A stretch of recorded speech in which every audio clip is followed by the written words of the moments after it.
Good morning student. आज का जो लेक्चर होने वाला है वो सबसेट के ऊपर होने वाला है।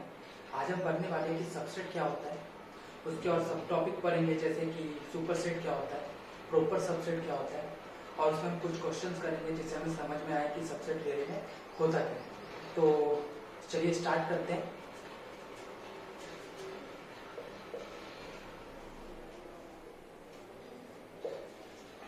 ये टॉपिक जो है ये हमारे सेट थ्योरी का सबसे इम्पोर्टेंट टॉपिक है, तो आपको ये समझना बहुत जरूरी है।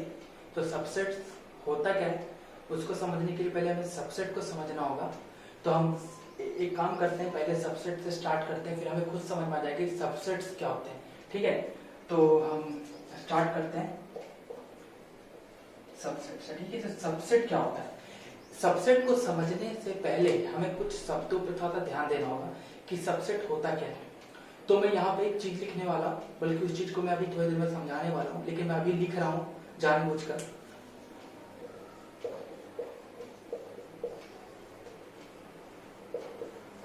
मैंने क्या लिखा? सबसेट के साइड में पार्ट ऑफ सेट। अब आप बोलोगे कि सबसेट को हम पार्ट ऑफ सेट क्यों बोलेंगे? तो इसके लिए मैं कुछ शब्दों पे कुछ शब्दों को एक्सप्लेन करूंगा, कुछ शब्दों को एक्सप्लेन करने जा रहा हूँ ताकि आप इसका मतलब आपको पता चले कि मैंने इसे ये क्यों लिखा है। ठीक है, तो एक बात बताइए, मैं दो शब्द लिख रहा हूं, उसके बाद मैं उसे एक्सप्लेन करूंगा। एक है टॉपिक वर्सेस सब टॉपिक। मैं इस शब्द को एक्सप्लेन करने के लिए दो तरीके अपनाऊंगा, एक टॉपिक वर्सेस सब टॉपिक समझाऊंगा, एक डिवीजन वर्सेस सब डिवीजन। इन दोनों शब्द, क्योंकि सब टॉपिक और सब सेट में आपको कुछ सिमिलरिटी दिख रही होगी, सब दोनों के पास है। तो कहीं ना कहीं अगर हम इसे समझ गए तो हम इसे समझने में आसानी होगी, इसलिए मैं इस चीज को समझाने की कोशिश कर रहा हूँ। मान लीजिए कि अभी हमने अभी कौन सा चैप्टर स्टार्ट किया है, तो सेट थ्योरी। तो सेट थ्योरी के अंदर बहुत सारे टॉपिक्स हैं, जैसे कि मैं आपको कुछ एग्जांपल देना चाहूंगा। बहुत सारे टॉपिक्स ये हैं कि मान लीजिए एक टॉपिक है व्हाट इज सेट, ये एक टॉपिक है व्हाट इज सेट। दूसरा, आप जानते हो कि हमने बहुत चीज पढ़ा, काउंटेबल सेट, काउंटेबल, अनकाउंटेबल। आज हम पढ़ने वाले हैं सबसेट। आज हम सबसेट पढ़ने वाले हैं। ये हमारे टॉपिक्स थे किसके? सेट थ्योरी के। बट आप एक चीज देखना, अभी मैं सबसेट के अंदर भी बहुत सारे टॉपिक पढ़ाने वाला हूँ। जैसे कि मान लीजिए पहला होगा प्रॉपर सबसेट है एक, फिर एक होगा सुपर सेट। ठीक, ये देखिए, ये सेट थ्योरी की ये सभी क्या है? टॉपिक्स हैं। और टॉपिक्स के अंदर भी कुछ टॉपिक्स हैं, जैसे कि देखिए टॉपिक्स के अंदर भी टॉपिक्स हैं। तो ये टॉपिक्स के अंदर वाले टॉपिक्स को हम क्या बोलते हैं? सब टॉपिक। आपने जानते होंगे, इस चीज को मैं एक्सप्लेन कर रहा हूँ, कोई बड़ी चीज नहीं है। आप जानते हो किसी भी चैप्टर के अंदर जो टॉपिक्स, जितने भी चैप्टर के अंदर जो हेडलाइंस होते हैं उन टॉपिक कहते हैं, उनके अंदर भी कुछ टॉपिक्स होते हैं, उनके हम सब टॉपिक कहते हैं। तो ये सब टॉपिक है। तो सब टॉपिक हुआ क्या? तो पार्ट ऑफ टॉपिक ना, हमारे ये सबसेट क्या था? एक टॉपिक था, उसके अंदर का पार्ट को हम सब टॉपिक बोल रहे हैं। यानी हम क्या ये लिख सकते हैं कि सब टॉपिक कुछ और नहीं, पार्ट ऑफ टॉपिक है। देख लीजिए आप, मैंने अभी क्या एक्सप्लेन किया कि सेट के अंदर बहुत सारे टॉपिक्स हैं, कुछ टॉपिक्स के अंदर और भी टॉपिक्स होते हैं जिसे हम सब टॉपिक कहते हैं। तो सब टॉपिक क्या हुआ? Part of a topic, subset का पार्ट है, उसी के अंदर है, यानी पार्ट ऑफ सबसेट। यानी सबसेट क्या था? टॉपिक, यानी पार्ट ऑफ टॉपिक। तो आप ये समझ में आएगा सब टॉपिक, इसके अंदर समझ सकते हो, सब का मतलब पार्ट ऑफ होता है, टॉपिक होता है टॉपिक, यानी सबसेट का मतलब पार्ट ऑफ सेट। ये हमारा एक एग्जांपल था जो कि मैंने आपको दिखाया कि टॉपिक वर्सेस सब टॉपिक में। तो सब टॉपिक का मतलब क्या है? Part of topic. इससे हम देख सकते हैं सबसेट का मतलब क्या होता है? Part of set. ये तो एक एग्जांपल मैंने दिया। एक और एग्जांपल देने जा रहा हूँ जिससे कि शायद आपको ज्यादा एक्सपीरियंस समझ में आए और वो शायद ज्यादा बेटर समझ में आए। इस वजह से मैं, आप चाहें तो इसे पॉज करके, आप चाहें तो इन सभी को पॉज करके लिख सकते हैं, मे बी आपको फ्यूचर में ये काम आए। ओके, तो मैं सेकंड दिखा रहा हूं।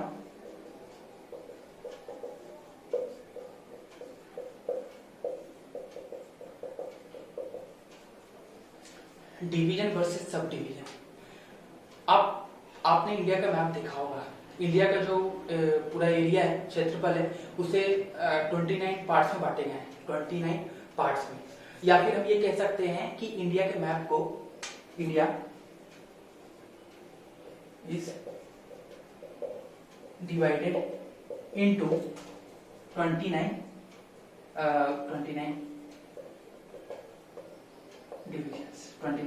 डिविजन्स। नाउ आप बोल सकते हो कि 29 डिविजन्स क्यों लिख रहे हो। देखिए, आपने इंडिया का मैप देखा होगा, उस इंडिया के मैप में आपने देखा होगा कि 29 स्टेट में बांटे गए हैं। अभी पहले 28 था, अब 29 हो गया। इस वजह से मैं लिख रहा हूँ India is divided into 29 division. एक और बात बताइए, क्या इतना ही है डिविजन्स जो हमने 29 जो डिविजन्स किए हैं इंडिया के मैप के, इंडिया के मतलब पूरे एरिया के, उसको क्या हमने उतना ही छोड़ दिया कि डिविजन्स भी डिवाइड हुए, यानी एंड ईच डिवीजन इज सब डिवाइडेड इनटू डिस्ट्रिक्ट। क्या ये सच है कि इंडिया का मैप को हमने 29 डिवीजन में डिवाइड किया है, 29 भाग में डिवाइड किया है, और हर भाग को हमने फिर से डिवाइड किया है। तो फिर से डिवाइड करना सब डिवाइड इनटू डिस्ट्रिक्ट। अभी बात है सब डिवाइड का मतलब क्या है। देखिए, आप मान लीजिए कि मैं एग्जांपल लेके चल रहा हूँ, प्लीज आप गलत मत समझिएगा, मुझे इंडिया का मैप बनाना बिल्कुल नहीं आता। मैं कोशिश भी करूंगा तो गलत होगा, और मैं इंडिया की बेइज्जती नहीं करना चाहता, मतलब उसके मैप को गलत बना के। इसलिए मैं सिंपल सा एग्जांपल ले रहा हूँ, जो एग्जांपल कुछ इस तरह का होगा। मान लीजिए कि एक रेक्टेंगल है, सपोज करो किसी देश का डिजाइन है, ठीक है। तो उस देश को क्या हुआ कि उन्होंने 4 भाग में डिवाइड किया है। तो ये 4 डिवीजन है, इसके 4 डिवीजन किए गए। और फिर क्या हुआ कि ईच डिवीजन, जो हर एक डिवीजन, उसको फिर से डिवाइड किया गया है। तो मान लीजिए कि हमने इसे इस तरह से डिवाइड कर दिया, ठीक है। तो ये एक है, ये दूसरा है, और एक ये, ठीक है। अब देखिए, तो ये 1 2 3 कितने 1 2 3। तो देखिए, जब हमने पहली बार डिवाइड किया था तो हमने पूरे एरिया को डिवाइड किया था 4 डिवीजन में। अब हमने जब डिवाइड किया तो हमने पूरे एरिया को नहीं, बल्कि हमने एक डिवीजन को डिवाइड किया था, यानी डिवीजन को डिवाइड किया था। यानी इससे पता चलता है कि divided into 29 division and each division is divided into sub division. लेकिन फिर से हमने डिवीजन किया तो उसको हम क्या बोलेंगे, सब डिवीजन। और लेकिन सब डिवीजन क्या आया, तो हमने डिवीजन का ही तो निकाला है, यानी डिवीजन का ही तो पार्ट है, यानी इस सब को हम बोल सकते हैं पार्ट ऑफ डिवीजन, यानी पार्ट ऑफ डिवीजन है। तो यानी यहां से हमें क्या मिला कि डिवीजन वर्सेस सब डिवीजन में सब डिवीजन क्या होता है कि डिवीजन का ही पार्ट किया जाता है, यानी इसी वजह से हम बोल सकते हैं सबसेट को पार्ट ऑफ सेट। तो आपको यहां तक समझ में आ गया होगा कि पार्ट ऑफ सेट मतलब सबसेट को हम क्या बोलते हैं, पार्ट ऑफ सेट। अब हम इसके आगे एक्सप्लेन करने जा रहे हैं, ठीक है।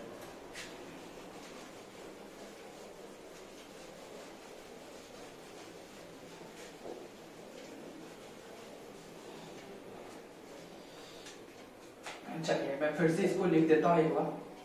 सबसेट क्या होता है, पार्ट ऑफ सेट। हाँ, तो मैंने आपको अभी तक समझाया कि सबसेट का मतलब होता है पार्ट ऑफ सेट। अब हम आगे पढ़ने वाले हैं इसी चीज को।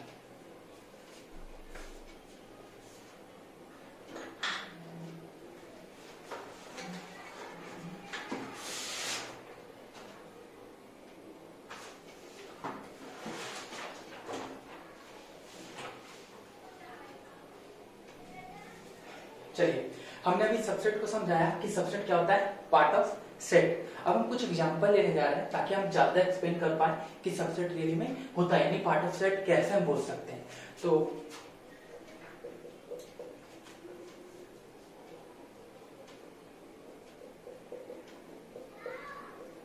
आप जानते हैं, मैंने एक सेट लिया है वी, और वो सेट कैसा है, वोवेल्स का सेट है। आपको समझ में आ रहा होगा, वी एक सेट है जिसमें क्या है, वोवेल्स हैं। अब हमें इसी चीज को और एक्सप्लेन करना है। एक बात बताइए, एक सेट के पास क्या क्या होता है। आप बोलोगे कि उसके पास 2 चीज होते हैं, एक एलिमेंट्स होता है, ब्रेसेस होता है। बट मैंने पहले बोला कि ब्रेसेस इसके पास थे नहीं, हमने दिया है। हमने क्यों दिया, ताकि हम कलेक्शन और सेट में एक डिफरेंस क्रिएट कर सकें, ताकि हम कलेक्शन को और सेट में हम देखते ही समझ सकें। तो इसके पास पहले से ब्रेसेस नहीं था, हमने दिया है, तो ब्रेसेस काउंट नहीं आएगा। यानी इसके पास सिर्फ और सिर्फ एक चीज है, वो है इसके एलिमेंट। यानी यहाँ पे क्या है, ए ई आई ओ यू। अब देखिए यहाँ पे क्या बोला गया है, part of a set. Subset क्या होता है? Part of a set. अब मैं इसी के लिए, इसी चीज को समझाने के लिए, पार्ट ऑफ अ सेट यानी उसी का कुछ हिस्सा। तो देखिए अब इसके पास एलिमेंट है, यानी हम एलिमेंट ही ले सकते हैं और कुछ तो ले नहीं सकते, यानी हम इसके कुछ एलिमेंट्स लेने वाले हैं। मान लीजिए कि मैं 2 एलिमेंट लेता हूँ, ए ले लिया, ई ले लिया, ठीक है। ये एक एलिमेंट है, हम इसे नाम कुछ और भी दे सकते हैं, ए दे देते हैं, ठीक है। लेकिन एक बात आप याद रखिएगा, जैसे कि मैं एग्जांपल देता हूं कि ए ई आई ओ यू हमारा एक सेट था, और जब हम उसको देखिए, इसको भी क्या बोल रहे हैं? सबसेट। सबसेट यानी ये भी एक सेट है, subset is also N set. आप बोल सकते हो सबसेट भी क्या है? Subset is also a set. Subset भी क्या है? एक सेट है। यानी हम यहाँ पे भी कर्ली ब्रेसेस लगा सकते हैं, बिल्कुल लगा सकते हैं, क्योंकि हमने अभी बोला कि क्या होता है? पार्ट है, यानी सेट का पार्ट। देखिए मैंने इसी के पार्ट से तो निकाला है, यानी इसका पार्ट है क्या? देखिए मैंने पहले बोला था braces is not a part of set, element is a part of set. क्या इसी के एलिमेंट से हमने एक नया सेट बनाया तो पार्ट ऑफ अ सेट है, इसी सेट का एक पार्ट है, तो क्या ए वी का सबसेट होगा? बिल्कुल होगा। अगर मैं कोई एक और एग्जांपल लूं, मान लीजिए कि मैं बी लेता हूं, कर्ली ब्रेसेस तो आप लगा ही दें। देखिए इसमें मैंने 2 एलिमेंट लिया था, इसमें मैं 3 ले लेता हूँ, मैं बोल रहा हूँ आई ले लूंगा, ओ ले लूंगा, वो, तो क्या ये इसका सबसेट है? बिल्कुल है। सबसेट का मतलब होता है पार्ट ऑफ अ सेट। क्या हमने इसी के एलिमेंट लेके बनाया है इस सेट को? जी हाँ। सबसेट मैंने क्या बोला? वो भी एक सेट है, तो कर्ली ब्रेसेस आना कोई बड़ी चीज नहीं, वाई गए। लेकिन मैंने क्या बोला कि इसी के एलिमेंट से लेके बना हुआ सेट क्या कहलाता है? उसका सबसेट। तो क्या बी इसका सबसेट है? हाँ। अगर मैं कोई एक और एग्जांपल लूं, जैसे कि मैं बोल दूं ई आई यू, क्या ये सबसेट है? बिल्कुल, क्योंकि हमने इसी के एलिमेंट से लेकर हमने एक सेट बनाया है, और उसी सेट को हम क्या कहते हैं? सबसेट कहते हैं। तो आपको समझ में आया? यानी ए बी सी सभी के सभी क्या है? इसके सबसेट हैं। अब आप मैं बोल सकता हूँ कि एक चीज, एक स्टेटमेंट लिखे जा रहा हूं, मैं साइड में लिखूंगा यहाँ पर, आप चाहें तो आप भी लिख सकते हैं। क्या मैं ये लिख सकता हूँ? A is a part of B, A is a part of B. अब आप बोलोगे ए और बी क्या है? देखिए ए, सॉरी मैं बोल रहा हूँ A is a part of B लिखना है, ठीक है, बी मैंने लिख दिया, ठीक है। A is a part of B. बोलोगे कैसे? तो मैंने पहले बोला कि मैंने ए को कैसे बनाया है, तो बी के पार्ट से बनाया, तो इसलिए बोल सकते हैं पार्ट ऑफ बी, उसी के पार्ट से बना। A is a part of B, जी हाँ, ये यहाँ पे भी तो है, तो पार्ट है उसका, बिल्कुल है। दूसरी चीज मैंने अभी क्या बोला था? Part of set. अब देखिए ये ए क्या है? ये भी एक सेट है और ये भी एक सेट है। तो हम जिस पार्ट ऑफ सेट की बात करें तो पार्ट ऑफ, देखिए अब देखिए जैसे कि अब मैं इज अ पार्ट ऑफ, और मैंने पहले बोला था पार्ट ऑफ को भी हम सबसेट बोल सकते हैं, यानी ये लिख सकते हैं A is subset of B, बिल्कुल लिख सकते हैं। क्या बोल रहा हूँ कि A is a part of B, और इसी को मैं लिख सकता हूँ A is subset of V. और देखिए क्या होता है ना कि मैथ में हमने पहले बोला था, इससे पहले हमने belong to and does not belong to का बोला था, जहां पे हमने बिलोंग टू को हमने इस सिंबल से दिखाया था और डज नॉट बिलोंग को हमने इस सिंबल से दिखाया था। तो सेट थ्योरी में हम इसी चीज को पढ़ते हैं, और यहाँ पे हम सबसेट को सी नहीं बल्कि मैं सी को सिंपली लिखते हैं, इसे हम थोड़ा सा लंबा कर देते हैं, तो इससे दिखाते हैं। यानी इस सबसेट ऑफ का सिंबल है ये, तो क्या हम ये लिख सकते हैं? क्योंकि देखो हम क्या बोल रहे हैं, A is a part of B, तो A is subset of B, और ए इज सबसेट ऑफ को हम ये सिंबल यूज करते हैं, यानी ए सबसेट ऑफ बी। तो यानी हम क्या बोल सकते हैं? ए सबसेट ऑफ बी। ऐसे क्या हम लिख सकते हैं कि बी सबसेट ऑफ बी होगा? क्यों? क्योंकि बी भी तो पार्ट है उसका, तो हम ये भी लिख सकते हैं बी सबसेट ऑफ बी। क्या सी बोल सकते हैं? जी हाँ, सी इज सबसेट ऑफ बी। देखिए सी ये मैच कर रहा है, इसे आप थोड़ा सा इसको लंबा करें ताकि आपको ज्यादा पहले पड़े, तो आपको समझ में आया। तो प्लीज आप ये सभी को नोट कर लें। कुछ हो सकता है कि थोड़ी सी आपको समझने में प्रॉब्लम आई, क्योंकि मैं अभी ये मेरा 4th वीडियो ही है, इसकी वजह से मुझे अभी उतनी कॉन्फिडेंट नहीं आई। मैं लाइव पढ़ाने में प्रेफर नहीं करता, मैं हमेशा से ऑफलाइन पढ़ाता था, इस वजह से थोड़ी प्रॉब्लम हो सकती है आप लोगों को समझने में, क्योंकि मैं समझा भी ढंग से नहीं पा रहा हूँ, क्योंकि मुझे अभी उतनी कॉन्फिडेंट नहीं है ऑनलाइन में, तो फिर भी मैं ट्राई कर रहा हूँ। तो आप समझ गए होंगे कि A is a part of B, तो ए सबसेट ऑफ बी, और इस चीज को हम लिख सकते हैं, और इस सबसेट को हम इस साइन से दिखाते हैं। तो आपको याद रखना है कि इस पार्ट ऑफ को ही हमने लिखा है इस सबसेट ऑफ, क्योंकि हमें पार्ट ऑफ सेट को ही हम सबसेट बोलते हैं। इस सबसेट ऑफ, और इस सबसेट ऑफ का सिंबल है ये, आप चाहो तो साइड में लिख सकते हो कि इस सबसेट ऑफ को हम एक सिंबल से डिनोट करते हैं, और ये सिंबल क्या है? कुछ इसी चीज को हम डोनेट करते हैं इस सिंबल से, तो आपको याद रखना होगा, ठीक है, इस सबसेट ऑफ। ठीक है, तो आपको इतना समझ में आया? बिल्कुल आया होगा, मुझे उम्मीद है आपको समझ में आया होगा। तो हम आगे बढ़ते हैं। तो हमने एक सेट लिया, अब मैं कौन चीज लिखने वाला हूँ, मैं आपको जिसको लिखना है आप वीडियो को पॉज करके प्लीज ये सब चीज लिख लीजिएगा, क्योंकि मैं अभी थोड़ी देर में मैं इनको मिटाने वाला हूँ, ठीक है।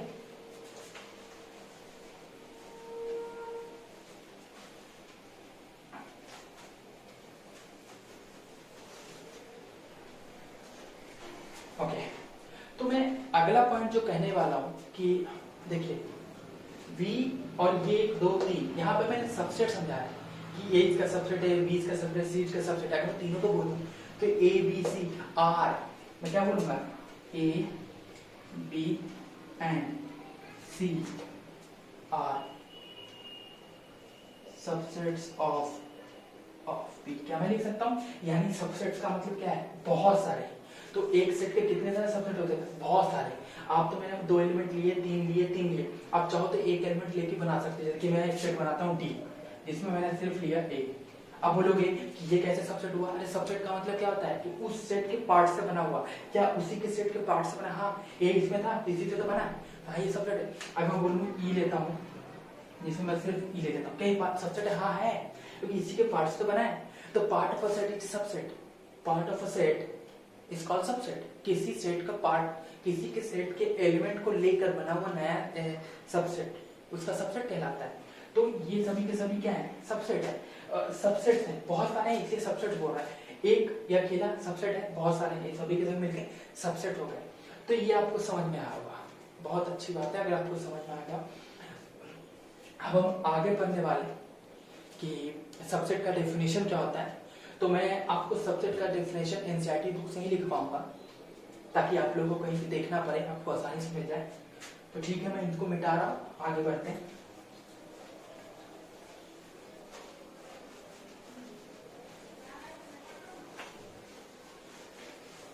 तो चलिए अब चलिए, तो मैं एनसीईआरटी की बुक से लिखा रहा हूँ, a set A is said to be a subset of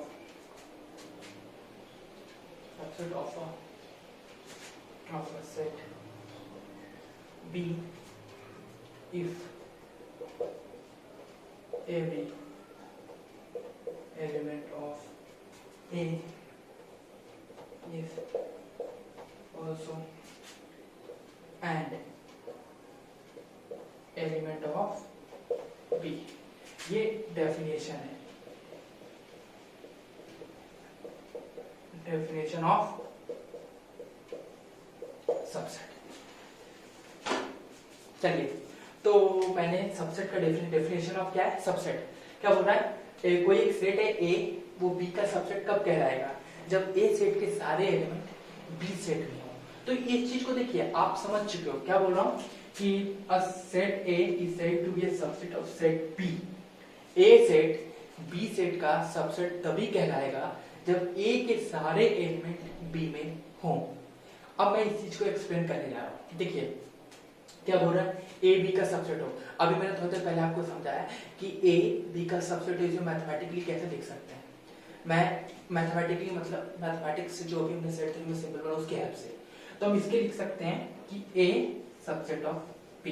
क्या हम इसी फॉर्म में लिख सकते हैं, पहले वाले लाइन को A सेट में सबसेट ऑफ B इफ, अब सुनिए क्या बोल रहा है, इफ, तो यहाँ पे आएगा if every element of A is also an element of B, यानी A में जितने भी एलिमेंट हो वो B में भी होना चाहिए। मैं इस चीज को भी समझाऊंगा। जैसे मान लीजिए A B का सबसेट है, A क्या है, B का सबसेट है। इस चीज को अगर आप अलग तरीके से बोलो तो ये बोल सकते हो क्या कि A B का पार्ट है।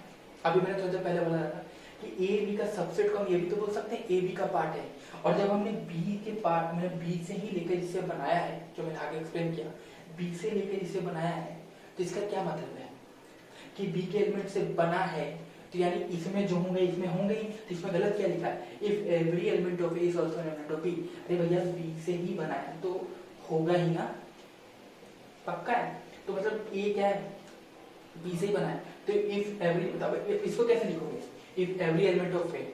अब देखो ए में तो बहुत सारे एलिमेंट हो सकते हैं, बहुत सारे, मुझे नहीं पता कितने, तो अब मैं क्या सभी एलिमेंट को अलग अलग से यूज कर नहीं सकता। जैसे कि मान लीजिए हम जब यहाँ पे एग्जांपल दे रहे हैं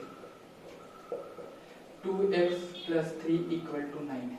अब बताइए क्या मैं x में कुछ फिक्स किया क्या, x तो कुछ भी हो सकता है। जब हम अलजेब्रा में एक सिंबल को लेके हम कोई भी नंबर को दिखा सकते हैं, यहाँ पे तो आपको फिक्स तो बोला नहीं क्या कि x क्या होगा, कुछ भी हो सकता है। तो यानी आप जब इस जगह पर ऐसा कर सकते हो तो हम क्यों नहीं कर सकते आगे, हम आगे भी कर सकते हैं। तो हम वही कह रहे हैं कि मान लीजिए कि a b का सबसेट है, कब, जब a के सारे एलिमेंट b में भी होंगे। तो सपोज करते हैं कि कोई एक नंबर, कोई बहुत सारे एलिमेंट होंगे, तो सभी एलिमेंट को एक नंबर से डिनोट करते हैं। मान लेते हैं कि इसमें एलिमेंट x है, ठीक है, x जैसे हमने वहां बेस किया। तो देखिए मैं क्या बोल रहा है, a is said to be subset of b, a b का सबसेट है if every element of a, if every element of a is also an element of b, मतलब a के सारे एलिमेंट b में भी होने चाहिए। तो मैं लिख रहा हूं a, अच्छा x लिया ना, सब x belong to a implies x belong to b। अब आपको कुछ शब्दों में प्रॉब्लम आई होगी, इसका मतलब क्या है, x belong to a का मतलब क्या है।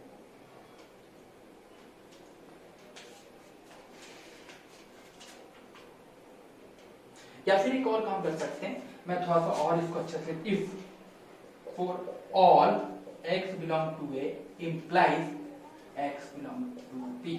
अब इस चीज को अगर आप समझ गए होंगे तो आपका आधा काम हो चुका है। मैं क्या बोल रहा हूँ, मैंने आपको सबसेट समझा दिया। सबसेट क्या होता है, पार्ट ऑफ अ सेट। इसी चीज को मैंने पहले वाले लाइन को ये लिखा, ए सबसेट ऑफ बी।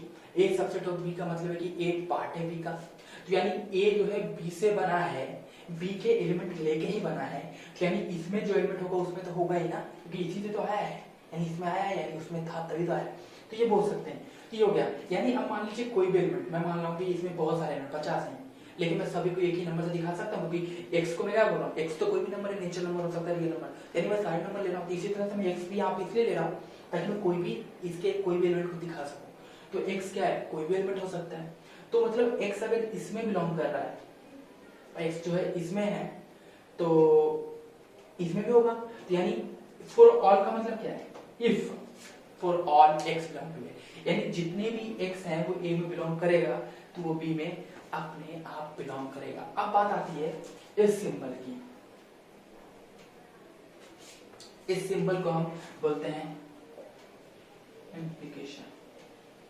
अब बोलोगे इसका मतलब क्या है, तो मैं आपको इस साइड में एक्सप्लेन करने जा रहा हूं, ठीक है, या फिर मैं कहीं भी एक्सप्लेन करूं। मान लीजिए कि मैं लिख रहा हूं कि P इंप्लाइज Q। मैंने क्या लिखा कि P इंप्लाइज Q। अब इसका मतलब क्या है कि अगर देखो P और Q, तो मैं पहले आपको कुछ बता दूं। इस P को हम बोलते हैं प्रीमाइस और Q को बोलते हैं हम कंक्लूजन। P को बोलते हैं प्रीमाइस, Q को बोलते हैं कंक्लूजन। और ये जो सिंपल है हमें ये इंप्लाई कर सकता है इफ P हैपेंस, अगर जैसे कि मैं आपको मैंने देखिए मैंने यहाँ पे लिखा है, हाँ ये रहा कि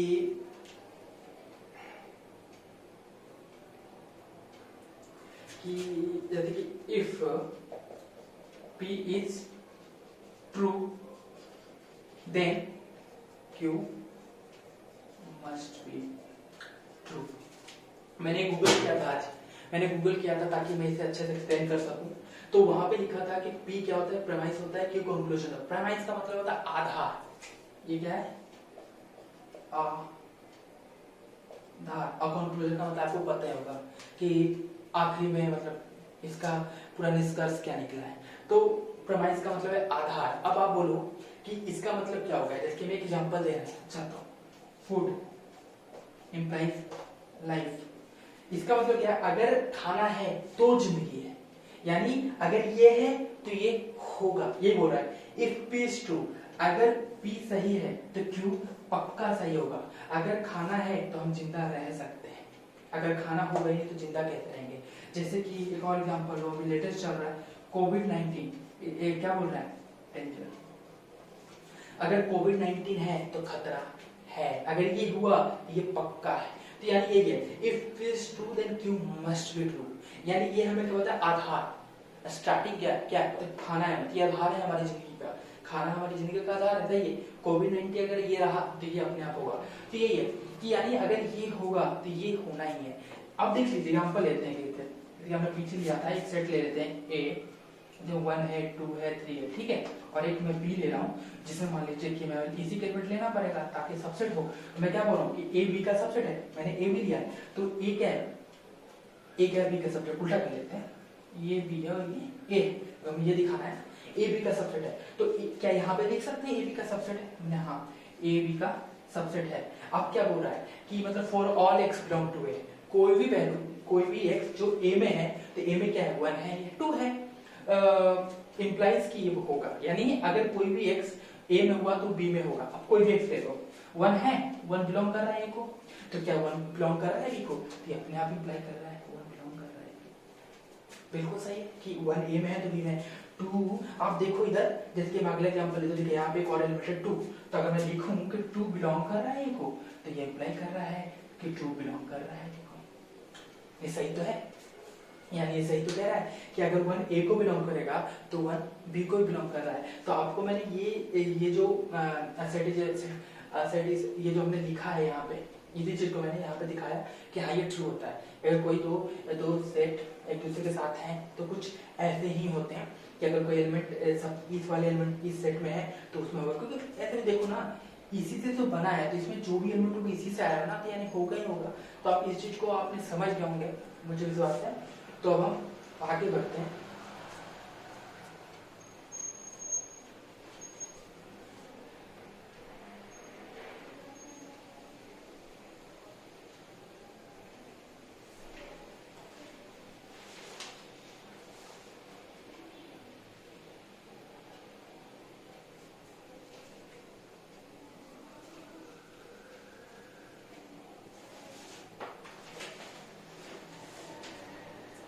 ओके, तो अब हम आगे बढ़ते हैं और डेफिनेशन ऑफ सबसेट के हेल्प से हम इक्वल सेट की बात करेंगे कि इक्वल, अगर मान लीजिए हमें किसी क्वेश्चन में दे दिया गया है कि दो सेट इक्वल है, प्रूफ करें कि दो सेट इक्वल है, तो कैसे करेंगे, सबसेट की हेल्प से।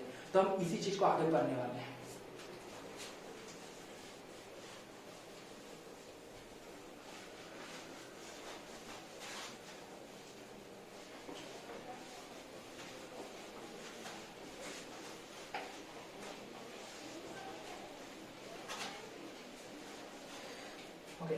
तो बोर्ड पे इतनी जगह नहीं है कि मैं ज्यादा चीजों को रख सकूं, तो इसलिए मुझे मिटाना पड़ता है। तो आप जब भी आपको जरूरत पड़े तो आप पॉज करके लिख सकते हैं वीडियो को। तो अब हम आगे बढ़ते हैं और बात करते हैं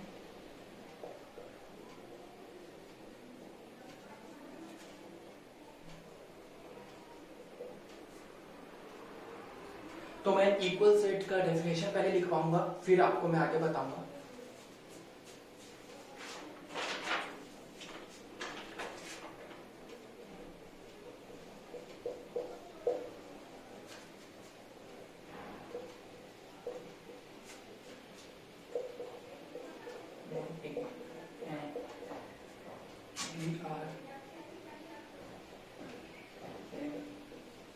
Set is and only if every element of A is an element of B and every element of B is an element of A।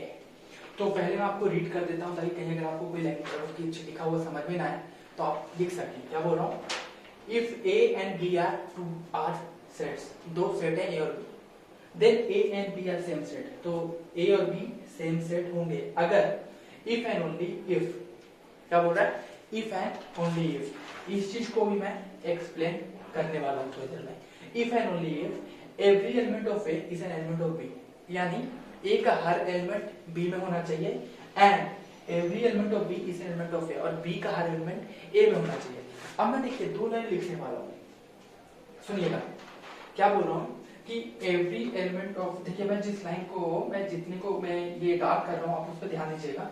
यहाँ पे देखिए, यहाँ से देखिए, आप लिख लीजिएगा पॉज करके। मैं क्या बोल रहा हूँ, every element of A is an element of B, और अगला लाइन क्या बोल रहा हूँ, and every element of A is an element. क्या बोल रहा हूँ कि ए के सारे एलिमेंट बी में होना चाहिए और बी के सारे एलिमेंट ए में होना चाहिए, ए के सारे एलिमेंट बी में होना चाहिए। ये आपने अभी थोड़ी देर पहले पढ़ा था, ए के सारे एलिमेंट बी में हुआ, इसका मतलब वो सबसेट हो गया ना, यानी ए बी का सबसेट हो। और क्या बोल रहा हूँ, every element of B is element of A, और बी के सारे एलिमेंट ए होने चाहिए, बी भी ए का सबसेट हो। यानी अगर मैं एग्जांपल लेता हूँ, देखिए चीजों को सब समझने का सबसे आसान तरीका होता है कि आप एग्जांपल लेके देखें। तो मैं ए और बी दो सेट लेता हूँ जो कि इक्वल है, क्योंकि बोला है। तो मान लीजिए एक सेट है ए 1 2 3 4, ठीक है, और एक मैंने बी सेट लिया जिसमें भी है 1 2 3 4, ठीक है, 1 2 3 4। तो ए है 1 2 3 4 और बी है 1 2 3। क्या मैं इसको लिख, ये दोनों इक्वल सेट हैं? बिल्कुल है। तो क्या मैं इनको ये लिख सकता हूँ, a इक्वल टू बी? तो मैंने आपको पहले ही वीडियो बताया था कि दो सेट इक्वल होते हैं तो हम उसको a इक्वल टू बी लिखते हैं, और नॉट इक्वल पे a इक्वल टू बी, और यहाँ पे ये कर देते हैं। बट यहाँ पे a इक्वल इसलिए नहीं करेंगे। आगे बात करें तो a इक्वल टू बी तो है, लेकिन अब आगे क्या बोला कि if a and b are sets, तो हाँ a और b सेट हैं, then a and b are same set, a और b सेम सेट होंगे if every element of a is an element of b। देखना जरा, एवरी एलिमेंट ऑफ ए के सारे एलिमेंट बी में है क्या? 1 है, 2 है, 3 है, 4 है, हाँ है। उल्टा में भी देखना है, क्योंकि एंड और क्या बोला, और ऐसा नहीं है कि सिर्फ एक हो, ए के बी में हो, काम खत्म नहीं, आपको बी का भी ए में करना है। तो बी का देखो मैच कर रहा है, तो क्या बोलेंगे कि ये दोनों सेट इक्वल कब होंगे? क्या बोल रहा है, if and only if. If and only if का मतलब है मैथ में आप लिखने के लिए बोल सकते हो a equal to B if and only if. मैंने सिर्फ इसी फ्रेज को लिखा है, if and only if every element of A is an element of B. Every element of A is an element of B का मतलब क्या है कि ए बी का सबसेट है। तो हमने सिंपल में लिख दिया ए बी का सबसेट है, और मैं इधर ऐसे थोड़ा सा कट मार दे रहा हूँ, ठीक है, ताकि समझ आए। क्या बोल रहा हूँ, a equal to B if and only if A subset of B and every element of B is an element of A and B subset of A। क्या बोल रहा हूँ कि ये तभी होगा जब A इक्वल टू B हो और A के साथ if and only if A subset of B। अब देखिए इसी वर्ड को मैथ में हम, मैथ में नहीं बल्कि हम इसी को इफ भी लिख सकते हैं, यानी हम इसको लिख सकता हूँ A equal to B if A subset of B and B subset of A। अब आप इसी सिंबल को जो इफ एंड ओनली इफ या इफ बोल रहे हो, इसी को हम इसकी जगह इफ को हम लिख सकते हैं, इफ को हम लिख सकते हैं इस तरह से। तो यानी मैं इसी सिंबल को यहाँ पे यूज करने जा रहा हूँ, तो पास जगह की कमी है, ठीक है। तो यानी मैं क्या बोल रहा हूँ, दो सेट इक्वल कब होंगे? जब ये होगा। अब बोलोगे इस सिंबल का मतलब क्या है? मैंने अभी थोड़ी देर पहले इम्प्लीकेशन सिंबल ये बताया था। ये सिंबल का मतलब क्या बोलता है कि अगर ये होगा तो ये होना ही चाहिए, ये हुआ तो ये होगा। उसी तरह से ये डबल इम्प्लीकेशन का मतलब है कि इसमें बोल रहा है, ये बोलेगा, ये चीज बोलेगा कि ये होगा, और इधर वाला बोलेगा ये होगा, यानी ये दोनों मिलके होगा। इधर वाला टर्म बोलेगा ये होगा, बात खत्म नहीं हुई। ये वाला एरो बोलेगा ये, और ये वाला बोलेगा ये, क्योंकि इधर भी किताब में हो रहा है, यानी दोनों में इम्प्लीकेशन। ये इसको हम बोलते हैं, अगर मैं कहीं लिखना जगह नहीं है मेरे पास, मैं दूर करके लिख रहा हूँ, क्या बोलेंगे, डबल वे इम्प्लीकेशन, ठीक है, डबल वे इम्प्लीकेशन। आपको समझ में आना चाहिए कि a इक्वल टू बी, ये शब्द क्या आएगा, डबल वे इम्प्लीकेशन, ठीक है। तो आपको यहाँ तक समझ में आ गया होगा। तो आपको ये याद रखना है, इक्वल सेट का मतलब, यानी किसी क्वेश्चन में बोल दिया गया कि प्रूफ करो कि ये दोनों क्या है, इक्वल सेट। तो आप कैसे प्रूफ करोगे, a इक्वल टू बी तभी होंगे जब a b का सबसेट हो और b a का सबसेट होगा।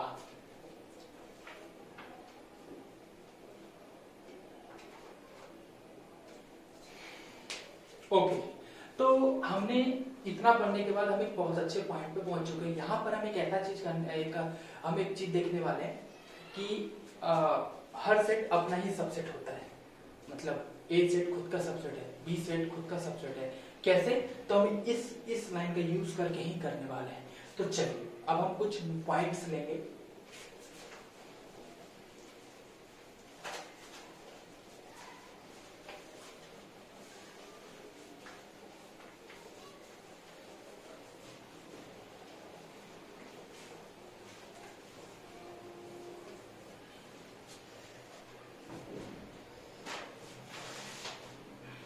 चलिए, अभी तक हमने जो किया था हो गया। अब कुछ नोट्स होंगे जिसमें हम कुछ चीजें देखने वाले हैं।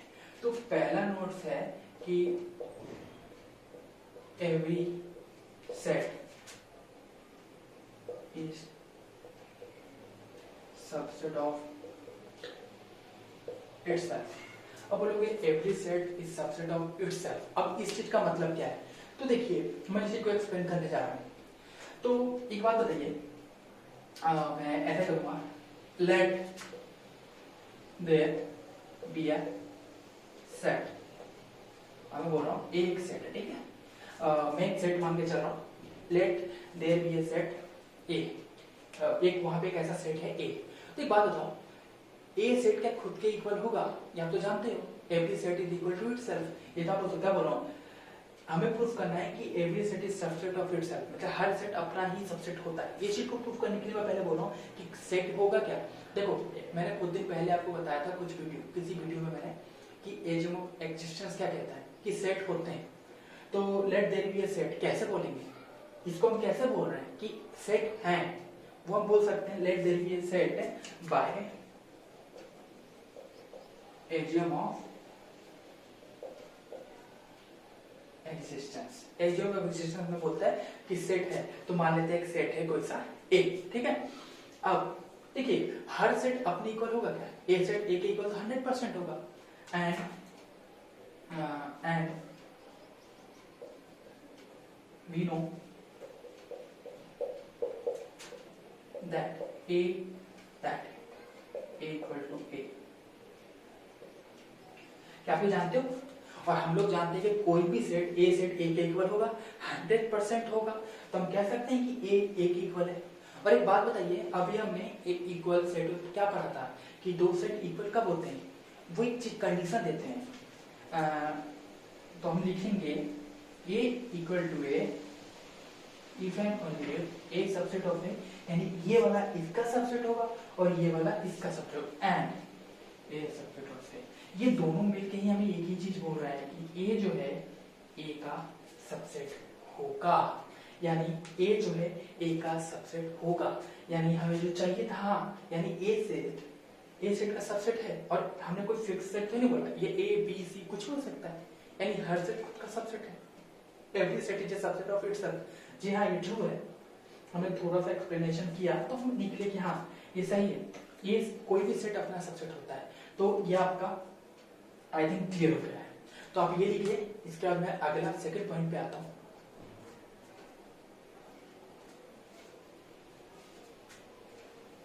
ठीक है, तो सेकंड पॉइंट करते हैं। ओके, आप इसे पॉज करके लिख लीजिएगा, मैं इसे मिटाने जा रहा हूं।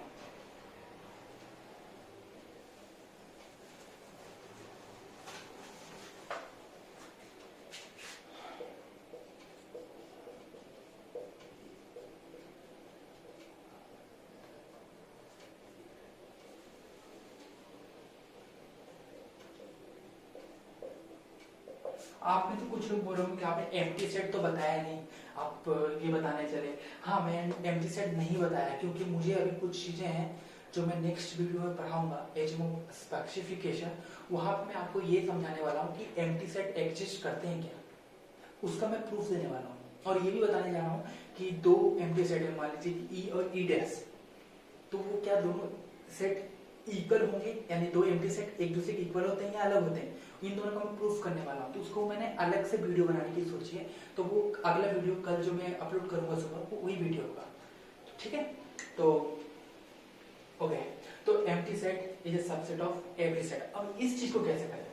एम्प्टी सेट की बात कर रहे हैं हम। एम्प्टी सेट मतलब खाली set is subset of every set. देखिए सबसेट की बात का मतलब है पार्ट।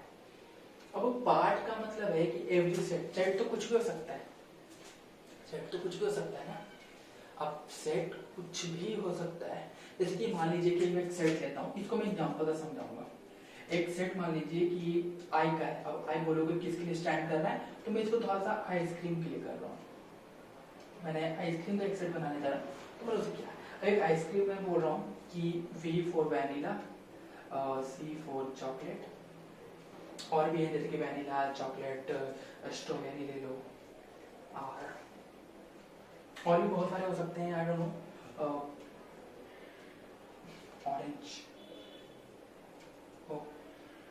ठीक है, ये मान लीजिए चार सेट है। ठीक है, ये हमारा एक सेट है, आइसक्रीम का सेट है। एक बंदे को मतलब इंटरेस्ट ही नहीं है खाने में, इंटरेस्ट नहीं है खाने का मतलब उसे खाने के मन नहीं है, तो क्या करेगा, लेगा या नहीं लेगा? लेगा, लेकिन उसके एक ऐसा सबसेट लेगा जिसमें कुछ आएगा ही नहीं, मतलब वो कुछ खाएगा नहीं, इसका मतलब उसने कुछ लिया नहीं। इसका मतलब कुछ लिया नहीं, मतलब कुछ लिया नहीं ये नहीं है, उसने लिया लेकिन वो नहीं लिया, ऐसा तो समझो। मतलब एक ऐसा सेट उसने लिया, जैसे कि मान ले कि ए नाम का बंदा है, उसने लिया लेकिन कुछ नहीं लिया, उसके पास कुछ नहीं आया, क्यों? उसके भूख नहीं थी, उसने नहीं खाया। कोई बंदा क्या, उसने बी ले लिया, किसी ने सी ले लिया, किसी ने 2-3 लिया, किसी ने 4 लिया, इसने कुछ नहीं लिया, तो क्या ये पार्ट नहीं उसका? अरे पार्ट है। आप बोलोगे कि ये पार्ट है, एक तरीके का बोला जाए हाँ सबसेट है, क्योंकि इसने इसी का पार्ट लिया लेकिन नहीं लिया, इसने एक ऐसा पार्ट लिया है जिसमें कुछ नहीं है। आप ये कह सकते हो, जैसे कि मान लीजिए कि एक और एग्जांपल देखिए यहाँ पे, एक केक है, सिंपल सा केक है, मुझे उतना डिजाइन बनाने नहीं आता तो मैं इतना बोल दिया। एक बंदा गया, उसने 1/4 ले सकता है, कोई 1/5 ले सकता है, कोई कुछ ले सकता है, एक बंदा है जो नहीं भी ले सकता, तो क्या ना लेना भी तो एक पार्ट है ना, कि मैंने नहीं लिया, तो एक तरह का पार्ट ही है ना, कुछ नहीं आया मेरे पास, अरे यार मुझे कुछ नहीं मिला, बट आप थे ना, तो उसी तरह कहते हैं। यानी ए क्या है, सबसेट ऑफ आई होगा, और ए क्या है,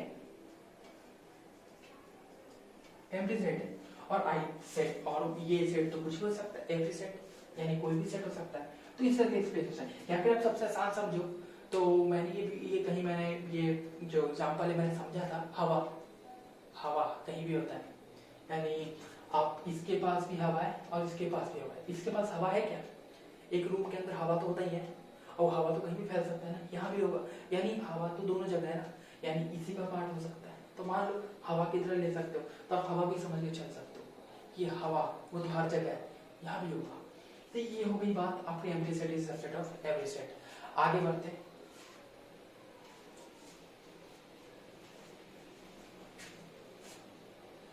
सॉरी ये भूल गया, ये सेकंड पॉइंट है। ठीक है, फर्स्ट तो पहला था, सेकंड पॉइंट है। आगे बढ़ते हैं थर्ड पॉइंट पे।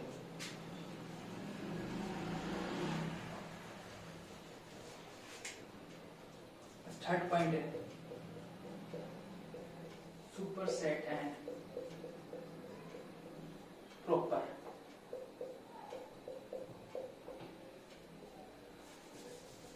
चलिए अब इस चीज को समझने की कोशिश करते हैं। मैं क्या बोल रहा हूँ कि थर्ड क्या है, superset and proper subset. Superset and proper subset. देखिए superset and proper subset के लिए आपको एक डेफिनेशन दिया है एनसीईआरटी ने, उस डेफिनेशन को लिखा रहा हूं और फिर मैं एक्सप्लेन करूंगा कि ऐसा क्यों बोला गया।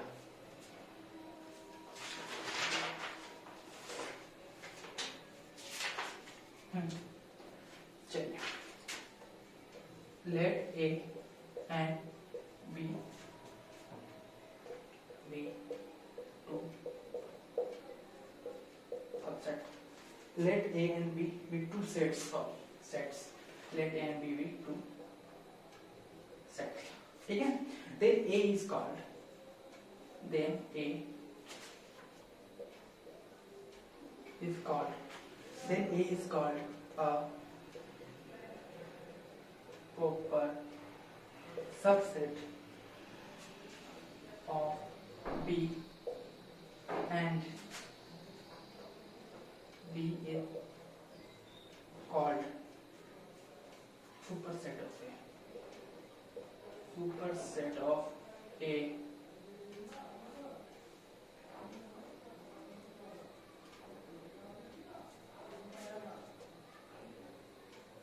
If A is subset of P and A not equal to B. अब देखिए आप बोल सकते हो, चलिए देखिए superset and proper subset की बात कर रहे हैं।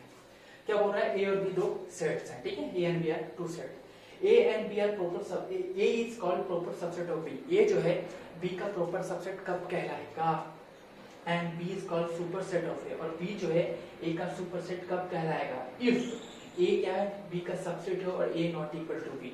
अब मैं बोलूंगा कि ये दोनों कंडीशन ही क्यों जरूरी है, एक कंडीशन से काम नहीं चल रहा था क्या, तो मैं एक एग्जांपल दूंगा उसके बाद करते हैं, ठीक है। मान एक एग्जांपल लेता हूँ 1 2 3 और एक बी एग्जांपल लेता हूँ 1 2 ठीक है, ठीक है। ए एग्जांपल लेता हूँ, एक बी एग्जांपल, ए सेट लिया है बी सेट लिया है, यहाँ पे ए और बी लिया है। ऐसे बोला जैसे कि मैं एग्जांपल नहीं ले रहा, ये काउंटर एग्जांपल ले रहा हूँ। काउंटर एग्जांपल का मतलब है इस चीज को सही नहीं गलत के लिए कर रहा हूँ, गलत साबित मतलब मैं ऐसा दिखा रहा हूँ कि आपको समझ में क्यों ऐसा ही क्यों लेना है। अगर ऐसा कर दूं तो क्या है, देखो मैंने क्या किया, ए बी का सबसेट है क्या, अब बोलोगे कैसे, हाँ ए बी का सबसेट है, बोलोगे क्यों, क्योंकि बी में जो भी एलिमेंट है मतलब बी के पार्ट से ही तो बना है, 1b 2b 3b, तो मैं बोल सकता हूँ कि या फिर ए बी का सबसेट है, मैंने हाँ ए और बी में दोनों है, और साथ में मैंने and A equal to B ले लिया है। यहाँ बोला A not equal to B लेने के लिए, लेकिन मैंने ए इक्वल टू बी लिया है। अब आप किसको बोलोगे सुपर सेट, आप किसको बोलोगे सुपर सेट, और किसको बोलोगे प्रॉपर सबसेट, कोई भी हो सकता है। इस केस में अगर आप ए को बोलते हो ए बी के इक्वल, यानी बी भी सुपर सेट हो गया, प्रॉपर सबसेट हो गया। देखिए अगर आप दोनों को इक्वल लेते हो ना, सबसेट का मतलब क्या होता है कि पार्ट ऑफ अ सेट, लेकिन इस केस में ए बी का सबसेट है आप कह सकते हो, और आपने ए इक्वल टू बी लिखा है, इसका मतलब है कि बी भी ए का सबसेट है, यानी दोनों एक दूसरे का सबसेट है। इसमें प्रॉपर सबसेट का मतलब नहीं आया। देखिए क्या मतलब है कि ए बी का इक्वल होने के केस में आप प्रॉपर सबसेट इसलिए नहीं बोल पाते हैं कि ये सबसेट भी होता है और इक्वल भी है, तो ये इक्वल से इक्वल है या सबसेट है, सबसेट का मतलब पार्ट, एक पार्ट होना चाहिए, लेकिन जब हम इक्वल दो सेट लेते हैं तो पार्ट नहीं आता, वो सेम का सेम सेट आ जाता है, यानी ये पूरा का पूरा आ गया, तो वो पार्ट ही नहीं रहा बल्कि वही आ गया, तो पार्ट आना चाहिए, मतलब कुछ टुकड़ा, इसमें टुकड़ा नहीं है, ये पूरा का पूरा सेम है। तो इस केस में आप किसी को भी सुपर सेट नहीं कह सकते, आप प्रॉपर सबसेट नहीं कह सकते। अगर मान लीजिए कि आपने इसको कह दिया कि प्रॉपर सबसेट, आपने इसको कह दिया प्रॉपर सबसेट, और ये क्या है बी के इक्वल, यानी बी भी प्रॉपर सबसेट हो गया, और ये दोनों के दोनों प्रॉपर सबसेट, तो डेफिनेशन को वेरीफाई नहीं कर रहा। इस वजह से आपको हमेशा याद रखना है कि ए बी का सबसेट है और ए नॉट इक्वल टू। अब बोलोगे मान लीजिए कि मैं यहाँ पे एक एलिमेंट गायब कर देता हूँ, मैंने क्या किया, मैंने एक एलिमेंट गायब कर दिया। अब इस केस में देखोगे तो आप बोलोगे बी क्या है, ए का सबसेट है और जो बी है नॉट इक्वल टू ए है। अब इस केस में आप इसको प्रॉपर सबसेट बोल सकते हो, क्यों बोल सकते हो कि इसमें कितनी भी आप कोशिश कर लो बी ए की इक्वल नहीं होगा, और ये कभी प्रॉपर मतलब ये प्रॉपर सबसेट है ये नहीं हो सकता, क्योंकि उल्टा हो ही नहीं सकता, तो यहाँ पे ए नॉट इक्वल टू है, ए नॉट इक्वल टू बी होने के केस में ही आप प्रॉपर सबसेट और सुपर सेट की बात कर सकते हो। इसमें तो आपको क्लियर ही नहीं होगा। अगर आप इसको कहते हो और ए क्या है बी की इक्वल, यानी बी भी प्रॉपर सबसेट है।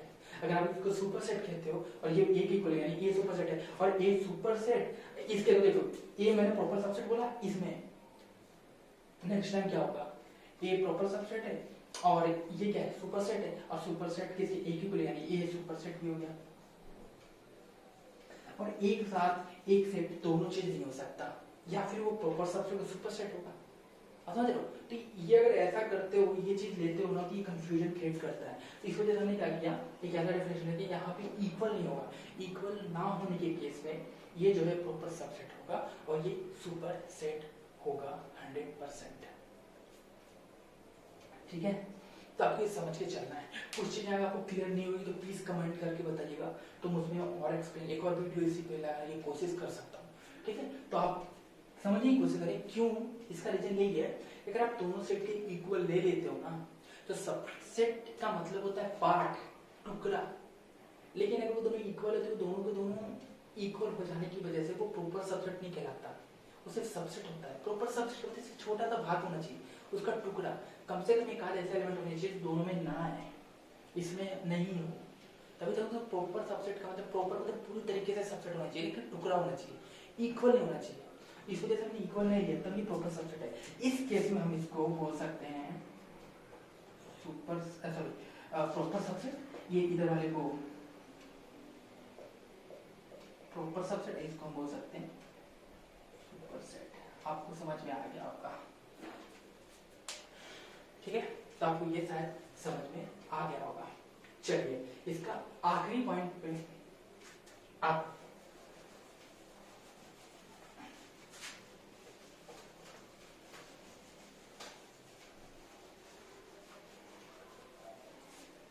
ओके, लास्ट पॉइंट फोर्थ जो है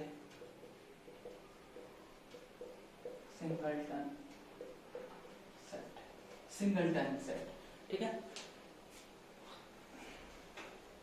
देखिए a set which has only one element is